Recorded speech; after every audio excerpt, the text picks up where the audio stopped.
गौरीसुताय गणनाथ नमो नमस्ते श्री गणपते नमो नमः। श्री हनुमान जी महाराज की जय। मनोजवम मारुततुल्य वेगम जितेन्द्रियं बुद्धिमतां वरिष्ठं वातात्मजं वानरयूथमुख्यं श्रीरामदूतं शरणं प्रपद्ये। श्री हनुमान जी महाराज की जय। श्री रामचंद्र भगवान की जय। श्री गायत्री मात की जय। ओम श्री सोमनाथ महादेव की जय। श्री भूतनाथ महादेव की जय। ओम श्री भारत माता की जय। द्वारिकाधीश की जय। श्री कृष्ण कन्हैयालाल की जय। बाल कृष्ण लाल की जय। ओम श्री डोंगरे जी महाराज की जय। ओम श्री सुखदेव जी महाराज की जय। ओम नमो भगवते वासुदेवाय। श्री भागवत भगवान जी महाराज की जय। प्रहलाद जी खूब ज वखाण करे छे बलिराजाना। वखाण बधाने गमे। कोईनी आपणे चाड़ी चुगली करीए, पंचायत करीए अथवा तेनी सामे एनी पोतानी फरियाद करीए तो कोईने गमतुं नथी। એટલે વામનજી મહારાજને થયું કે હું દાન લેવા તો આવ્યો છું, પણ બલિરાજાના અને તેના વંશના પૂર્વજોના થોડા હું વખાણ કરી લઉં કે એના પૂર્વજો એના વડવાઓ કેવા હતા એ બલિરાજાને હું જણાવું. એટલે કીધું છે કે વામનજીએ, હે બલિરાજા, ધન્ય છે તમને કે તમારો જન્મ પ્રહલાદજીના વંશમાં થયા છે. આ તમારા જે દાદા છે પ્રહલાદજી તો મહાન ભગવત ભક્ત હતા. એમના જેવા ભક્ત તો આજ સુધી થયા જ નથી અને થશે પણ નહીં. પ્રહલાદજી તો પ્રભુ પ્રત્યે કેવી બધી દ્રઢ પ્રેમ અને નિષ્ઠા અને વફાદારી અને પ્રમાણિકતા અને અતૂટ વિશ્વાસ હતો. ભગવાનને થાંભલામાંથી પ્રગટ થવું પડ્યું અને પ્રહલાદજીના રક્ષણ માટે ભગવાને નરસિંહ ભગવાનનું સ્વરૂપ ધારણ કર્યું. તમારા પિતા વિરોચન મહારાજ પણ અતિ ઉદાર હતા. મેં તેવું સાંભળ્યું છે કે વિરોચન રાજા એક બ્રાહ્મણને પોતાના આયુષ્યનું દાન કર્યું હતું. તમારા પરદાદા હિરણ્યકશિપ તો મહાન વીર હતા. તેમણે બ્રહ્માદિક દેવોનો પણ પરાભવ કર્યો હતો. મને તેવું લાગે છે કે પરદાદા હિરણ્યકશિપુની શક્તિ, દાદા પ્રહલાદજીની ભક્તિ અને પિતા વિરોચનની ઉદારતા બધા જ સદગુણો તમારામાં ઉતરી આવ્યા છે. તમે તો અતિ ઉદાર છો, મહાન ભગવત ભક્ત છો. બલિરાજાના આશ્ચર્ય થાય છે કે આ 7-8 વર્ષનો બ્રાહ્મણ, આ છોકરો કેવી મોટી મોટી વાતો કરે છે. એને મારા પિતા દાદા કે પરદાદાની આ બધી માહિતી ક્યાંથી મળી ગઈ હોય? બલિરાજા કહે કે વામનજી મહારાજ, તમે મારા દાદા પરદાદાને જોયા ખરા? ત્યારે વામનજી કહે કે નાના, હું તો નાનો હતો ને ત્યારે મેં મારા દાદાની પાસે આ બધી વાતો જાણી હતી, એટલે હું તમને કહું છું. બલિરાજા વામનજી કહે કે માગો, જે માગશો ને એ જ હું આપીશ. તમે ચિંતા કરો માં, જેટલું માગશો એટલું મળશે. વામનજી મહારાજ બોલે, રાજન, હું તો સંતોષી બ્રાહ્મણ છું. હું કંઈ વધારે લેવા માટે તો નથી આવ્યો.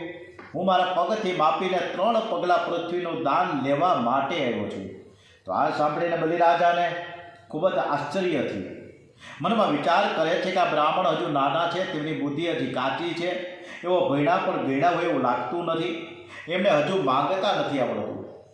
એ રાજા કહે છે કે હું તમને 3 પગમાં ભૂમિ નહીં પણ 3 ગામ દાનમાં આપું. આ જગતમાં મારી પ્રસિદ્ધિ છે કે જે બ્રાહ્મણની હું પૂજા કરું છું, જેને હું દાન આપું છું, એને બીજા કોઈના ઘેર દાન લેવા માટે જવાનું રહેતું નથી. તમે જો મારા ઘેર દાન લીધા પછી બીજાના ઘેર દાન લેવા જાઓ તો મારું અપમાન થશે. આપના દર્શન કરીને જ હું સમજી ગયો હતો કે આપ લોભી નથી, સંતોષી છો, પરંતુ આટલું ઓછું દાન કરતાં મને સંકોચ થાય છે. માટે આપ કંઈક માગો, અને તમે માગશો ને હું આપું તો મને ખૂબ જ આનંદ થશે. વામનજી કહે, ધન્ય છે રાજન, તમે આવું બોલો છો એમાં આશ્ચર્ય નથી. તમે તો અતિ ઉદાર છો, પરંતુ મારે તો દાન લેતા વિચાર તો કરવો જોઈએ ને. એમને થોડું બધું માંગી લેવાય. ભાગવતમાં એક સરસ ઉલ્લેખ કર્યો છે કે તમારી આવકનો 5મો ભાગ દાન કરો, પરંતુ પરિસ્થિતિ બદલાતા મનુ મહારાજે આવકનો 10મો ભાગ દાન આપવાનું કહ્યું છે. ભિખારી ભીખ માંગવા આવે છે તે એ જ ઉપદેશ કરે છે કે મેં ગયા જન્મમાં કોઈને ભીખ નથી આપી, એટલે મારી આ દશા આ વખતે થઈ. ભિક્ષુકા નૈવ વિક્ષંતિ બોધિયંતી ગૃહે ગૃહે. ઘરમાં આવેલું સઘળું ધન શુદ્ધ હોતું નથી. દાન કરવું જોઈએ, દાનથી ધનની શુદ્ધિ થાય છે. વામનજી કહે કે રાજન, આજ સુધી હું કોઈને દાન લેવા માટે ગયો જ નથી. આજે ના છૂટકે તમારે આંગણે આવ્યો છું. હું એક દિવસ એક શેઠના ઓટલા ઉપર સંધ્યા કરતો હતો.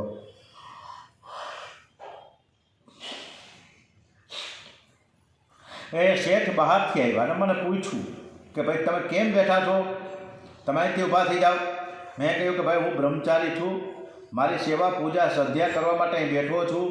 એ મારે પૂરું થઈ જાય એટલે હમણાં જ હું ઉઠી જઈશ.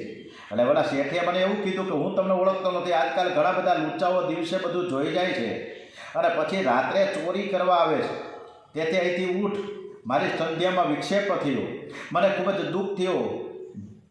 મૂર્ખ કહે છે કે ઓટલો મારો, જાણે ઓટલો પણ સાથે લઈ જવાનો કેમ ના હોય.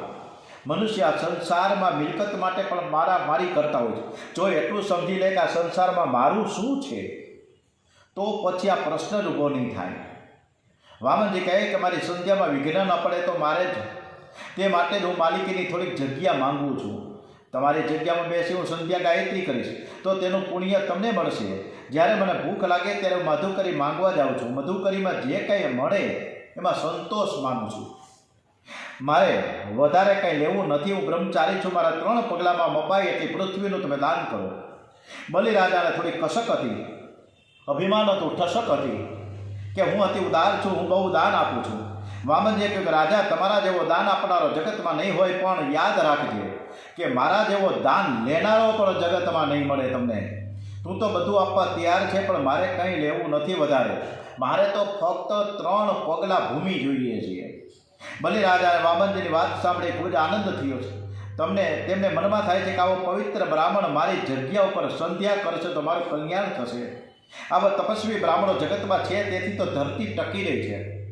બલિરાજા કહે કે આજે હું તમને તમારી ઈચ્છાનુસાર 3 પગલાં પૃથ્વીનું દાન આપું છું, પણ ભવિષ્યમાં તમને કોઈ પણ વસ્તુની જરૂર પડે તો વિના સંકોચે મારી પાસે આવીને કહેજો. વામનજી કહે છે કે આજે તો મને 3 પગલાં પૃથ્વીનું દાન તો તમે કરો, ભવિષ્યની કોને ખબર, કાલની વાત કાલે, બાકી અત્યારે તમે કરો. બલિરાજા દાનનો સંકલ્પ કરવા તૈયાર થયા છે. યજ્ઞ મંડપમાં શુક્રાચાર્ય જે બિરાજેલા છે એ હકીકતે નજર રાખીને વામનજીના દર્શન કરે છે કે આ કોણ હશે. શુક્રાચાર્ય મહાન જ્ઞાની તપસ્વી બ્રહ્મનિષ્ઠ બ્રહ્મ છે. એ વામનજીની મુખાકૃતિ પરથી સમજી ગયા છે કે આ કોઈ સાધારણ બ્રાહ્મણ નથી પણ પરમાત્મા છે. એણે બલિરાજાને કહ્યું છે કે એ સવેરો છે એને સાક્ષાત ભગવાન વિષ્ણુ રવ્ય કશ્યમ પાદ રીતે ધારતો દેવાનામ કાર્ય સાધક. હે રાજન, દાન આપવામાં તમે જરાય ઉતાવળ ન કરતા. આ બ્રહ્મચારીના પગલાં કેવા છે તું જાણતો નથી. હું જાણું છું. આ જેવો દેખાય છે તેવો નથી. દેવોનું કાર્ય સિદ્ધ કરવા માટે આદિ નારાયણ પરમાત્મા સ્વયં કશ્યપ ઋષિને ઘેર પુત્ર રૂપે પ્રગટ પધાર્યા છે. અને આ સાક્ષાત નારાયણ જ છે. આ બટુક મહારાજે તમારી પાસે ફક્ત 3 પગલાં પૃથ્વી જ માંગી છે, પરંતુ તેમના 2 પગલામાં બધું જ રાજ્ય આવી જશે અને 3જા પગલાં મૂકવા માટેની જગ્યા નહીં મળે. એટલે તમને એ નરકમાં ફેંકી દેશે. તેથી તમે દાન આપો તો વિવેકથી આપજો. દાન એવું ન આપો કે જેથી તમે અને તમારા ઘરના બધા દરિદ્ર થઈ જાય. ધનની શુદ્ધિ દાનથી થાય છે, તનની શુદ્ધિ સ્નાનથી થાય અને મનની શુદ્ધિ પરમાત્માનું ધ્યાન કરવાથી થાય છે. બહુ દાન આપવાથી કંઈ મન શુદ્ધ થતું નથી. શુક્રાચાર્યજી કહે છે કે તેને તમે તમારા પગથી માપીને પૃથ્વી આપજો. આ તો એવું વિરાટ સ્વરૂપ ધારણ કરશે કે 3જો પગ મૂકવાની જગ્યા પણ નહીં રહે. બલિરાજા કહે મેં આ પ્રમાણે દાન આપવાનો સંકલ્પ કર્યો છે. જે માણસ સંકલ્પ પ્રમાણે દાન ન આપે તે મનુષ્ય નરકમાં જાય છે. શુક્રાચાર્ય બલિરાજાને સમજાવે છે કે ધર્માય યક્ષ શેથાર્થ્ય કામાય સ્વજનાય ચ પંચધા વિભજંતી ત મિહામૂત્ર ચ મોદતે. દરેક મનુષ્ય ધનનો 1 ભાગ ધર્મને માટે રાખવો, 1 ભાગ મોજ શોખમાં વાપરો, 1 ભાગ કીર્તિને માટે વાપરો, 1 ભાગ ભવિષ્યનો વિચાર કરીને સંગ્રહ કરો. એટલે કે આવકનો 5મો ભાગ બચાવવો જોઈએ. 12 વર્ષે કાળ પરિવર્તન કરે છે. આજે જેવી આવક છે તેવી આવક કાયમ રહેવાની નથી. કળિયુગના છોકરાઓ મા બાપની સેવા કરતા નથી, પરંતુ તેની પાસે રહેલા પૈસાની સેવા કરતા હોય છે. પૈસા હશે તો બધા જ સગા ભેગા થશે. વૃદ્ધાવસ્થા મનુષ્ય પોતાની વૃદ્ધાવસ્થાનો ખ્યાલ રાખવો જોઈએ. તે પોતાની મૂડીમાંથી અનેક ભાગનો સંગ્રહ વૃદ્ધાવસ્થા માટે કરે. તે ઘડપણમાં છોકરાઓ પાસે માંગવાનો પ્રસંગ આવે નહીં. શુક્રાચાર્યજી બલિરાજાને ઘણું બધું સમજાવે છે, છતાં બલિરાજા કહે છે કે મેં વામનજીને વચન આપ્યું છે, હવે હું ના પાડું તો જૂઠું બોલવાનું પાપ લાગે. અસત્ય જેવું કોઈ પાપ નથી. શુક્રાચાર્યજી સમજાવે છે કે અતિ દુઃખમાં વિપત્તિમાં અસત્ય બોલે તો તે ક્ષમ્ય છે. 4 પ્રસંગોએ અસત્ય બોલો તો તે ક્ષમ્ય ગણાય છે. કોઈના વિવાહ વખતે કોઈના વિવાહ થતા હોય તો તેવા સમયે અસત્ય બોલવું પડે છે અને તે ક્ષમ્ય ગણાય. બીજું, સ્ત્રીઓને ગુપ્ત વાત કહેવાના પ્રસંગે સ્ત્રીઓને થાય છે કે સ્ત્રીઓ કોઈ ખાનગી રાખી શકશે નહીં. અને ત્રીજું, પ્રાણ સંકટમાં હોય ત્યારે. અને ચોથું, ગાય બ્રાહ્મણના રક્ષણ માટે કદાચ ખોટું બોલવું પડે તો તે ક્ષમ્ય છે. બલિરાજા, તમારા માટે પ્રાણ સંકટ આવ્યું છે, તેથી તમે ચોખ્ખી ના પાડી દો. જો તમારે દાન આપવું જ હોય તો તમારા પગથી માપીને દાન આપજો. આ બ્રહ્મચારી ધરતીને માપશે તો અનર્થ કરશે. બલિરાજા કહે છે કે હે ગુરુજી, આપે મને સુંદર બોધ આપ્યો છે. આપનો બોધ મારા સર માથા ઉપર છે. હું પ્રહલાદજીના વંશનો બાળક છું. અત્યાર સુધી હું માનતો હતો કે આ કોઈ બ્રાહ્મણનો છોકરો છે, પરંતુ જ્યારે આપે આ કહ્યું કે આ તો સાક્ષાત પરમાત્મા બિરાજમાન છે, પધાર્યા છે, તે મારી પાસે માંગવા આવ્યા છે, તો હું મારા નારાયણને મારું સર્વસ્વ અર્પણ કરીશ. હું ના ક્યાંથી પાડી શકું? પછી ભલે હું દરિદ્ર થઈ જાવ, આવો સુયોગ ફરીથી મને ક્યારે મળશે? સંપત્તિનો સન્માર્ગે ઉપયોગ થયા પછી મોટી વિપત્તિ આવે તો તે વિપત્તિમાં પણ મન શાંત રહે છે. નારાયણ તો મારા ઈષ્ટદેવ છે, તે મારા ઘેર આજે બાળક બનીને આવ્યા છે. હું મારી સર્વ સંપત્તિ આ બટુકજીના ચરણોમાં અર્પિત કરી દઉં, છતાં જગતમાં મારી કીર્તિ તો રહેશે. દાન આપનારો મોટો કે દાન લેનારો મોટો? અરે દાન આપનારો મોટો છે. જેનું લગ્ન હોય તે વરાજા બહુ અકળમાં ચાલે, તેને એમ કહેવું વરાજા એટલે કે બહુ ડાયો. પણ આ વરાજાને અકલ નથી હોતી કે ભિખારીને જમાઈરાજ બંને સરખા જ હોય છે. ભિખારી રડતો રડતો ભીખ માંગવા આવે છે અને જમાઈ રાજા વાજતે ગાજતે ભીખ માંગવા આવે છે. જમાઈ હલકો છે, કન્યાનું દાન કરનાર પિતા મોટો છે. કન્યાદાન મહાન પુણ્ય છે. દાન આપનારનો હાથ ઉપર હોય છે, દાન લેનારનો હાથ નીચે હોય છે. શુક્રાચાર્યજી વારંવાર બલિરાજાને સમજાવે છે કે આ બધું રહેવા દો તમે. ત્યારે બલિરાજા કે ગમે તે થાય પણ આ બ્રાહ્મણને 3 પગલા પૃથ્વીનું દાન તો જરૂર કરીશ જ. આનાથી જગતમાં મારી પ્રતિષ્ઠા વધશે. ત્યારે શુક્રાચાર્યજી કહે, રાજન, તમે પ્રતિષ્ઠાના મોહમાં રહેશો તો નરકમાં જવાનો વારો આવશે. બલિરાજા કહે, મને નરકની બીક લાગતી નથી. પાપ કર્યા પછી નરકમાં જવું એ શું ખોટું? પાપ કર્યા પછી નરકમાં જવું એ ખોટું, પણ પરમાત્માને અર્પણ કરીને નરકમાં જવું એનાથી શું ઉત્તમ? બ્રહ્મ સંબંધ થયા પછી નરકમાં જવું પડશે તો મારા ભગવાનને પણ મારી સાથે આવવું તો પડશે જ ને. હું જ્યાં તુકા મળે ગર્ભવાસી ઘાલાવી આમાવી, હું જ્યાં જઈશ ત્યાં વિઠ્ઠલનાથ મારી સાથે આવશે. ગુરુજી, આપ દરેક સત્કર્મ વખતે મને સંકલ્પ કરાવો છો અને એનો કર્મણા ભગવાન મનમે પરમેશ્વર પ્રિયતામ નમઃ, અને બધું જ ફળ શ્રી કૃષ્ણ અર્પણ કરાવો છો. તો પછી શ્રી કૃષ્ણ આજે મારે ઘેર માંગવા આવ્યા છે તો હું કેમ ના પાડું? આપ કૃપા કરીને દાનનો સંકલ્પ કરાવો. મારા ભગવાનને હું સર્વસ્વ અર્પણ કરી દઉં. શુક્રાચાર્ય કહે છે કે તમને હું સંકલ્પ નહીં કરાવું. ત્યારે વામનજી કહે કે તમારા ગોર દાદા સંકલ્પ ન કરાવે તો હું સંકલ્પ કરાવીશ. હું બ્રાહ્મણનો પુત્ર છું, મને સંકલ્પ કરાવતા પણ આવડે છે. પછી તો બલિરાજાના કહેવાથી વામનજી સંકલ્પ કરાવવા લાગ્યા. એવો કહે કે ઝારીમાંથી જળ હાથમાં લ્યો. શુક્રાચાર્યજીને સહન થયું નહીં, તેથી તેઓ ઝારીના નાળચામાં સૂક્ષ્મ રૂપે બિરાજમાન થઈ ગયા, જેથી સંકલ્પ જળ ઝારીમાંથી બહાર નીકળે જ નહીં. વામનજી મહારાજ સમજી ગયા કે નક્કી શુક્રાચાર્ય ઝારીના નાળચામાં સૂક્ષ્મ રૂપે ભરાઈને બેઠા છે. વામનજીએ દર્ભની એક સળી લીધી અને ઝારીના નાળચામાં નાખી, અને તેથી સૂક્ષ્મ રૂપે રહેલા શુક્રાચાર્યની એક આંખ ફૂટી ગઈ. શુક્રાચાર્યજીના મનમાં કપટ હોય છે, જે કપટ કરે છે તેનું ચપટ થાય છે. ભગવાન માંગવા આવ્યા છે છતાં તેના મનમાંથી હેદભાવ જતો નથી. શુક્રાચાર્ય જે વિચાર કરે કે વધારે વિઘ્ન કરીશ તો ભગવાન મને આંધળો કરી નાખશે, એના કરતાં નીકળી જવું સારું. શુક્રાચાર્યજી ઝારીમાંથી નીકળી ગયા. દાનનો સંકલ્પ પરિપૂર્ણ થયો. પરમાત્માના પ્રિયતામ નમઃ. પછી તો વામનજીનું સ્વરૂપ ધીરે ધીરે વધવા લાગ્યું. એમણે વિરાટ સ્વરૂપ ધારણ કર્યું છે. વામનજીએ 1000 હાથવાળું વિરાટ સ્વરૂપ પ્રગટ કર્યું છે. તદ વામન રૂપ વર્ધતામ દભુરમ હરે રત્નસ્ય ગુણત્રયાત્મકમ ઓહો ખમ દિશો ધોરે વરાહ પર્યોધસ્તે નો દેવા ઋષયો યદાશત 1000 હાથ છે. વામનજીના ચરણ ધરતીમાં અને તેનું મસ્તક બ્રહ્મ લોકમાં છે.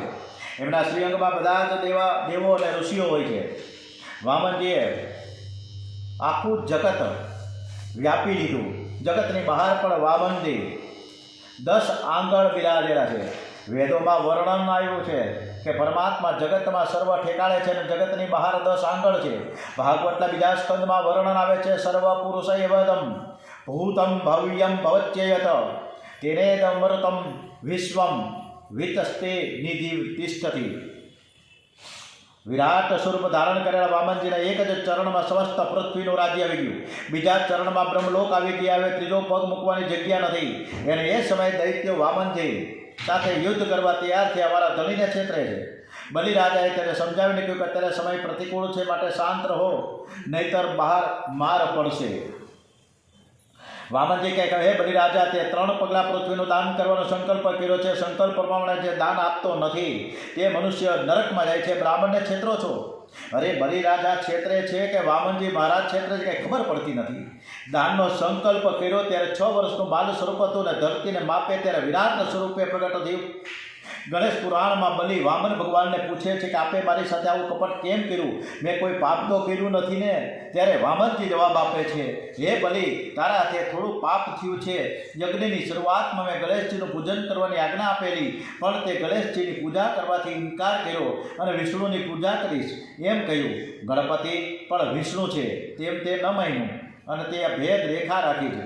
અને તેથી ગણપતિજીએ બંને પ્રાર્થના કરી, તારા યજ્ઞમાં વિઘ્ન નાખવા હોય એવું બોલાવ્યો છે.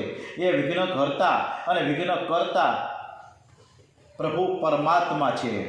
વામનજી કહે કે રાજન, હજુ મારું એક ચરણ બાકી છે, બોલો ક્યાં મૂકું? બલિરાજા વિરાટ રૂપ જોઈને ગભરાયા. પ્રભુએ સેવકોને આજ્ઞા કરી કે બલિને બાંધો. બલિ મહારાજ એવું બોલ્યા હતા કે દાન લેનારો હલકો અને દેનારો મોટો છે. બલિમાં સૂક્ષ્મ અભિમાન હતું કે હું મોટો છું. એને પરમાત્માને ધન મન અને ધન બધું આપ્યું, પણ અભિમાન ન આપ્યું, ધન આપ્યું નહીં. પરમાત્મા બલિરાજાને બાંધવા તૈયાર થયા છે. આ જગત આપની લીલાભૂમિ છે, એના માલિક આપ છો. કોઈ પણ માનવ માલિક થઈ શકે નહીં. તો આ જીવ તો તનનો પણ માલિક નથી. ત્યારે વિંધ્યાવલી એટલે બલિરાજાની ધર્મપત્ની એના પતિ બલિરાજાને કહે છે કે હે નાથ, તમને કોણ દાન આપી શકે? પ્રભુને કહે છે, પરમાત્માને. અને એના પતિને કહે છે કે હમણાં તમે શાંત થાવ, હું વાત કરું છું પ્રભુ પરમાત્માને. હે ઈશ્વર, હે પ્રભુ, હે પરમાત્મા, તમને દાન કોણ આપી શકે? મારા પતિદેવની બોલવામાં ભૂલ થઈ ગઈ. આપ તો સર્વસ્વના માલિક છો, આપ તમને કોઈ દાન આપ્યું નથી. જે કંઈ પાસે હતું તે તમારા ચરણમાં અર્પણ કર્યું છે. તમારું જ તમને અર્પણ કર્યું છે. તેરા તુજકો અર્પણ. મારા પતિમાં હજુ થોડું અભિમાન રહી ગયું છે કે મેં બધું જ આપ્યું, હું ક્ષમા માગું છું, પણ મારા પતિદેવને બાંધશો નહીં. બલિમાં સૂક્ષ્મ અભિમાન હતું અને તે અભિમાનને લીધે અકળમાં ઊભા હતા. બલિ નમતા નથી, માલિકને ગમતા નથી. તેથી વિદ્યાવલીએ રાણીને કહ્યું કે આ સાક્ષાત પરમાત્મા છે, તમે વંદન કરી દો. એક પગ બાકી છે તે તમારા માથે પધરાવી દો. વિદ્યાવલીના સત્સંગમાં બલિરાજાનું અભિમાન ઉતરી ગયું. હવે બલિને ભાન થયું તે સદભાવથી ભગવાનના ચરણમાં વંદન કરી રહ્યા. હું તો ફક્ત વંદન કરું છું, મેં કંઈ આપ્યું જ નથી. આ જે કંઈ છે તેના માલિક આપ જ છો. આપને દાન દેનારો હું કોણ? મારી ભૂલ થઈ ગઈ. પદમ કૃત્યમ કુરુ શિષ્ણમ મે નિજમ. મારા મસ્તક ઉપર આપનો ત્રીજો પગ પધરાવો. તમારા ચરણ સ્પર્શથી મારી બુદ્ધિ સુધરી જશે. જે તન મન અને ધનને ભગવાનને અર્પણ કરે તેના માથે ભગવાનના ચરણ મુકાય છે. વામનજી પોતાનો ત્રીજો ચરણ બલિરાજાના મસ્તક ઉપર પધરાવે છે. બલિ બહુ જ ભાગ્યશાળી છે. દેવો ગંધર્વો બલિને ધન્યવાદ આપતા કહે છે કે પરમાત્માના ચરણ તેને માથે આવ્યા. દાન આપનારો દીન ન બને તો દાન સફળ થયું નથી. બલિરાજામાં દૈન્ય આવ્યું ત્યારે પ્રભુનું હૃદય પીગળ્યું છે. પરમાત્મા બલિરાજાને કહે છે કે તે મને સર્વસ્વનું દાન આપ્યું એટલે જ હું તારો ઋણી થયો છું. આજથી સર્વસ્વનું રાજ્ય એ મેં ઇન્દ્રાદિકને આપ્યું. પાતાળનું રાજ્ય હું તમને આપું છું. તમે પાતાળમાં રાજ્ય કરો અને હું તમારા દરેક દ્વારે પહેરો ભરીશ. બલિરાજાએ સ્વર્ગના રાજ્ય કરતાં આ સૂતર પાતળનું રાજ્ય સારું ગયું છે, કેમ કે ભગવાનનું સાનિધ્ય સતત અને સતત રહે છે. બલિરાજાને સ્વર્ગ કરતાં પણ પાતાળમાં વધારે આનંદ આવ્યો. બધા જ રાજી થયા છે. દેવોને સ્વર્ગનું રાજ્ય મળ્યું તેથી દેવો રાજી થયા, પણ એકલા માતા લક્ષ્મીજી દુઃખી થયા. વૈકુંઠમાં માતાજી એકલા બિરાજેલા છે, તેમને નારાયણ વિના ચેન પડતું નથી. તેઓ વારંવાર એ જ વિચાર કરે કે પ્રભુ ક્યાં ગયા છે, ક્યારે આવશે. એવામાં નારદજી આવી ચડે છે. લક્ષ્મણજી અકળાઈને નારદજીને પૂછ્યું કે મારા સ્વામી ક્યાં છે, તમે કંઈ જાણો છો? નારદજી હાથ જોડીને કહે છે, મેં સાંભળ્યું છે કે ભગવાન બલિરાજાને ત્યાં દાન લેવા ગયા હતા, ત્યાં બંધનમાં આવ્યા છે અને તેઓ નારાયણને લઈને સૂતર પાતળમાં બલિના દ્વારે ભગવાન પહેરો ભરી રહ્યા છે. લક્ષ્મીજીએ કહ્યું તો ઘેર ક્યારે આવશે? ત્યારે નારદજી કહે, એ તો બલિરાજા રજા આપે તો આવે. પરમાત્મા બલિરાજાને આધીન છે. માતા લક્ષ્મીએ લીલા કરી બ્રાહ્મણ પત્નીનો વેશ ધારણ કર્યો. ભૂતળ પાતળમાં આવ્યા છે. લક્ષ્મીજી બલિના દરબારમાં આવ્યા. જ્યાં નારાયણ બિરાજેલા છે ત્યાં વગર આમંત્રણે લક્ષ્મીજી પધાર્યા છે. બલિરાજા માતા લક્ષ્મીજીને ઓળખી શક્યા નહીં. બલિરાજાએ બહુ વિવેકથી પૂછ્યું કે તમે કોણ છો, કેમ આવ્યા છો? લક્ષ્મીજીએ કે હું બ્રાહ્મણની પત્ની છું, મારે માતા પિતા નથી ને કોઈ ભાઈ નથી. મેં સાંભળ્યું છે કે બલિરાજાને કોઈ બહેન નથી, હું તમારી ધર્મની બહેન થવા આવી છું, તમે મારા ધર્મના ભાઈ થાવ. આ સાંભળી બલિરાજાને ખૂબ જ આનંદ થયો. કહે છે કે આજથી હું તમારો નાનો ભાઈ અને તમે મારી મોટી બહેન છો. આ તમારું પિયર માનજો. આ ઘરમાં જે કાંઈ છે તે બધું જ તમારું છે, જરાય સંકોચ તમે રાખતા નહીં. બલિરાજા માતાજીને કહે છે કે તમારા પર હું ખૂબ પ્રસન્ન થયો છું, તમારે જે ઈચ્છા હોય તે માંગી લ્યો, માગવામાં જરાય સંકોચ રાખશો નહીં. લક્ષ્મીજી કહે, મને માગવાની ઈચ્છા છે પરંતુ માંગતા સંકોચ થાય છે. બલિરાજા કહે, તમારે ત્યાં ન હોય એ માંગો. લક્ષ્મીજી કે મારા ઘરમાં બધું જ છે, મારે એક વાતની ખોટ છે, એના વગર મને ચેન પડતો નથી. મને તમારે ત્યાં પહેરો ભરે છે ને એ જોઈએ છે, એને તમે મુક્ત કરો. બલિરાજા કહે, તમારા શું થાય? ત્યારે લક્ષ્મીજી કે મારા સર્વસ્વ છે, મારા નારાયણ છે અને ત્યાં જ ભગવાન નારાયણ ચતુર્ભુજ સ્વરૂપે પ્રગટ થયા છે. બોલો પુરાણ પુરુષોત્તમ ભગવાન કી જય, દ્વારિકાધીશ કી જય. રક્ષાબંધનના શુભ દિવસે લક્ષ્મીજી નારાયણ સાથે વૈકુંઠ ધામમાં પધાર્યા છે. તેથી આ દિવસે રામાનુજાચાર્ય પંચના મંદિરોમાં પાટોત્સવ કરાય છે. ક્રિયમાણે કર્મણે દિયમ દેવે પિત્ર યેથ માનુષે યત્ર યત્રાનું કીર્તે તતેશા સુકૃતમ વિદુહુ. પરમ પવિત્ર વામન ચરિત્રની કથા વક્તા શ્રોતાઓના પાપને બાળનારી છે. પિતૃતિથિના દિવસે વામન ચરિત્રનો પાઠ કરવામાં આવે તો પિતૃઓને સદગતિ મળે છે. ઓમ. આમ વામન ચરિત્રની આપણે સમાપ્તિ કરી. આવતીકાલે આપણે ફરીથી આગળ મત્સ્ય અવતારની કથા કરીશું. જુદી જુદી ઘણી કથાઓ છે, પણ મત્સ્ય અવતારની કથા આપણે જે પૂરી જ કરીએ, કારણ કે નાનકડો એક થોડોક જ ભાગ છે. તો કે સત્યવ્રત નામનો રાજા શ્રી ભગવાનનો મોટો ભક્ત હતો. એ જળપાન કરીને તપશ્ચર્યા કરતો હતો. એ રાજા આ મહાકલ્પમાં સૂર્યના પુત્ર શ્રાદ્ધદેવના નામથી પ્રખ્યાત છે અને શ્રીહરિ તેમને મનુ બનાવે છે. તેઓ કૃપ્તમાલા નદીના કિનારે તપશ્ચર્યા કરે છે. એક દિવસ એઓ નદીમાં ઊભા રહીને જળ તર્પણ કરે છે, ત્યારે તેમના ખોબામાં એક માછલો આવ્યો. રાજાએ વિશાળ સ્વરૂપ ધારણ કરેલા માછલાને પૂછ્યું કે તમે કોણ છો? તમારું સ્વરૂપ એકાએક આવડું મોટું વિશાળ કેમ થઈ ગયું? કારણ કે ધીમે ધીમે માછલાએ સ્વરૂપ મોટું કરતા જ ગયા હતા. તમે તો સાક્ષાત અવિનાશી ભગવાન નારાયણ છો. હું તમને નમસ્કાર કરું છું. તમારે આવું સ્વરૂપ શા માટે ધારણ કરવું પડ્યું એ જાણવાની મારી ઈચ્છા છે કે તમે આ માછલાનું સ્વરૂપ કેમ લીધું? ભગવાન મસ્ત નારાયણ કહે છે કે હે સત્યવ્રત રાજા, હું અસત્ય સ્વરૂપે તારું કલ્યાણ કરવા માટે આવ્યો છું. આજથી 7 દિવસ પછી પ્રલય થશે. એ પ્રલયમાં બધાનો નાશ થશે, પરંતુ તું મારું સ્મરણ કરજે, હું તને તારી લઈશ. પ્રલયના સમુદ્રમાં જ્યારે ત્રણેય લોક ડૂબવા લાગશે અને ત્યારે તું મારી મોકલેલી નૌકામાં બેસીને વિહાર કરજે. તું તારી નૌકાને મારા શિંગડાને બાંધી દેજે. આમ મનુ મહારાજ સતત 6 દિવસ ધ્યાન કરતા રહ્યા. 7મા દિવસે પૃથ્વી જળમય થઈ. મનુ મહારાજ મસ્ત નારાયણના કહેવા પ્રમાણે નૌકામાં બેસીને નારાયણનું ધ્યાન કરવા અને સ્તુતિ કરવા લાગ્યા. થોડી જ વારમાં 1,00,000 યોજન મોટો એક શિંગડાવાળો સોનાનો મહામચ્છ તે સમુદ્રમાં પ્રગટ થયો. મનુ મહારાજ વાસુકી નાગરૂપી દોરડાથી નાગને નૌકાને મહામચ્છના શિંગડા સાથે બાંધી દે છે. તમે સત્યવ્રત બનો, સત્યનું પાલન કરો. જે સત્યનિષ્ઠ જીવ એ જ સત્યવ્રત બનવું. કૃતમાલાના કિનારે રહો અને એટલે સત્કર્મની પરંપરામાં રહો, તે સત્યવ્રત. પ્રલયમાં સર્વનો નાશ થયો પણ સત્યવ્રતનો નાશ ન થયો, કારણ કે તેને મત્સ્ય નારાયણ સાથે સંબંધ જોડ્યો હતો. શરીર એ નૌકા છે, પરમાત્માના ચરણ એ શીંગડું છે. આ શરીરને પરમાત્માના ચરણમાં બાંધી રાખો. ઓમ શ્રી કૃષ્ણ કનૈયાલાલ કી જય. ઓમ નમો ભગવતે વાસુદેવાય. ઓમ શ્રી ગમ ગણપતે નમો નમઃ. શ્રી હનુમાનજી મહારાજ કી જય. ઓમ શ્રી દ્વારિકાધીશ કી જય. ઓમ શ્રી રામચંદ્ર ભગવાન કી જય. શ્રી બાલકૃષ્ણલાલ કી જય. શ્રી સુખદેવજી મહારાજ કી જય. શ્રી સોમનાથ મહાદેવ કી જય. ભારત માતા કી જય. વંદે વેદ માતરમ. ઓમ નમો ભગવતે વાસુદેવાય. શ્રી ભાગવત ભગવાનજી મહારાજ કી જય. ઓમ નમઃ પાર્વતી પતય. હર હર હર હર હર હર હર મહાદેવ હર.